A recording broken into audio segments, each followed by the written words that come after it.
सपा सांसद धर्मेंद्र यादव और coaching teacher Awadh ओझा की मुलाकात का वीडियो जमकर वायरल है। इस मुलाकात को राजनीति से जोड़कर देखा जा रहा है। तो चलिए आपको इस वीडियो की पूरी कहानी बताते हैं। यूपीएससी कोचिंग पढ़ाने वाले और नेता अवध ओझा की मुलाकात आजमगढ़ के सपा सांसद धर्मेंद्र यादव से 7 अगस्त को दिल्ली में हुई। इस मुलाकात को अवध ओझा के समाजवादी पार्टी के ज्वाइन करने और 2027 के चुनाव में टिकट से जोड़कर देखा जा रहा है। हालांकि यूपी तक के साथ बातचीत में धर्मेंद्र यादव ने कहा कि इस मुलाकात का कनेक्शन इलाहाबाद विश्वविद्यालय से है। धर्मेंद्र का कहना है कि अवध ओझा उनके सीनियर हैं और ये मुलाकात सीनियर और जूनियर वाली है, इसका कोई राजनीतिक संबंध नहीं है। हालांकि अवध ओझा की राजनीतिक मंशा और उनके समाजवादी पार्टी के प्रति झुकाव को साफ साफ देखा जा सकता है। कुछ समय पहले एक तस्वीर सामने आई थी जिसमें अवध ओझा और समाजवादी पार्टी के अध्यक्ष अखिलेश यादव की मुलाकात हुई थी। इस तस्वीर में दोनों एक कमरे में बैठे दिखाई दे रहे हैं। तब भी सोशल मीडिया पर इस बात को लेकर खूब हल्ला कटा कि 2027 के विधानसभा चुनाव में अवध ओझा को सपा के टिकट पर गोंडा या प्रयागराज से दावेदारी मिल सकती है। वैसे ही अवध ओझा दिल्ली विधानसभा चुनाव में आम आदमी पार्टी के टिकट पर पटपड़गंज सीट से चुनाव लड़ चुके हैं। तब धर्मेंद्र यादव और अखिलेश यादव ने उनका प्रचार भी किया था। हालांकि इस विधानसभा चुनाव में सोशल मीडिया की लोकप्रियता के बावजूद अवध ओझा को हार का सामना करना पड़ा। अवध ओझा लगातार उसके बाद से समाजवादी पार्टी और अखिलेश यादव की तारीफ कर रहे हैं। कुछ महीने पहले ही एक मीडिया प्लेटफॉर्म से बात करते हुए अवध ओझा ने कहा कि 27 में यूपी में अखिलेश यादव फिर से मुख्यमंत्री बनेंगे।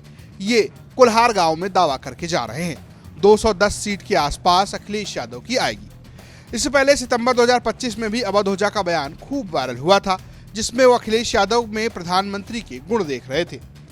दरअसल वायरल वीडियो में अवध ओझा कह रहे हैं कि अरे वो इतने महान नेता के पुत्र हैं और इतने बड़े स्टेट के मुख्यमंत्री रहे, तो झलकना ही चाहिए वो बात। इतना अच्छा काम किया है। जब भी आगरा एक्सप्रेसवे पर निकलता हूँ, आगरा लखनऊ एक्सप्रेसवे पे, मैं सोचता हूँ कि अखिलेश यादव जैसा ही प्रधानमंत्री होना चाहिए। इतना विजनरी है वो आदमी। हालांकि ताजा मुलाकात को धर्मेंद्र यादव ने साफ साफ इलाहाबाद विश्वविद्यालय से जोड़ दिया। वैसे यूपी तक के पॉडकास्ट में धर्मेंद्र यादव ने अपने इलाहाबाद विश्वविद्यालय के समय के किस्से भी सुनाए।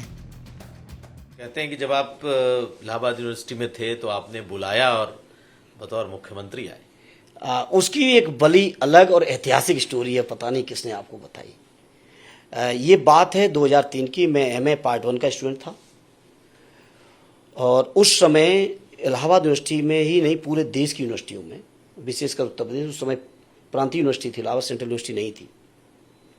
उस समय एक बड़ा मुद्दा था, छात्र संघों पर ताले पड़े थे और हम लोग छात्र राजनीति में रहते रहते इस बात को मानते कि जो सरकारें भ्रष्ट होती हैं, जो सरकारें आतताई होती हैं, जो सरकारें तानाशाही चाहती हैं, वो छात्रों की राजनीति को सबसे पहले खत्म करती हैं।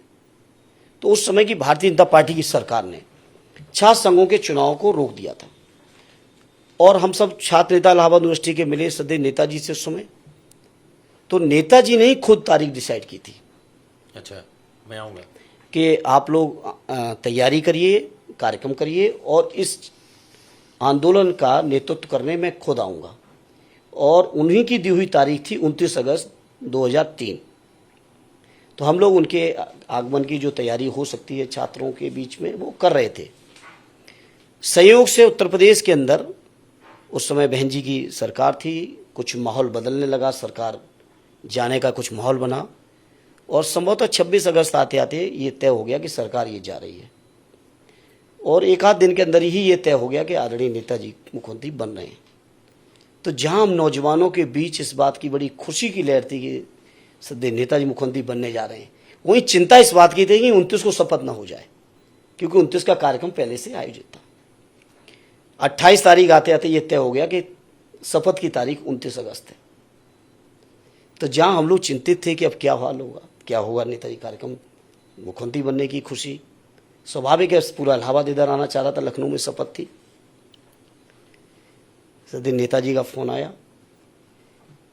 कि कोई भी इलाहाबाद का नौजवान लखनऊ शपथ में नहीं आएगा और शपथ लेके हम सीधे इलाहाबाद विश्वविद्यालय आ रहे हैं।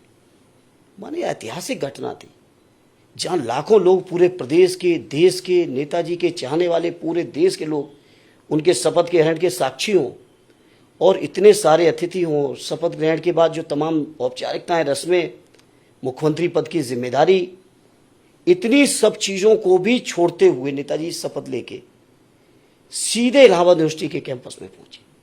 आप कल्पना करिए। तो मैंने कहा ना, कोई घमंड करे कि मेरे को नेताजी ने सबसे ज्यादा माना, नेताजी के संपर्क में जो है सबको सबसे ज्यादा मानते रहे। अब देखना होगा कि जिस मुलाकात को सीनियर और जूनियर की मुलाकात बताई जा रही है, क्या वो राजनीतिक संबंध में बदलेगा या नहीं।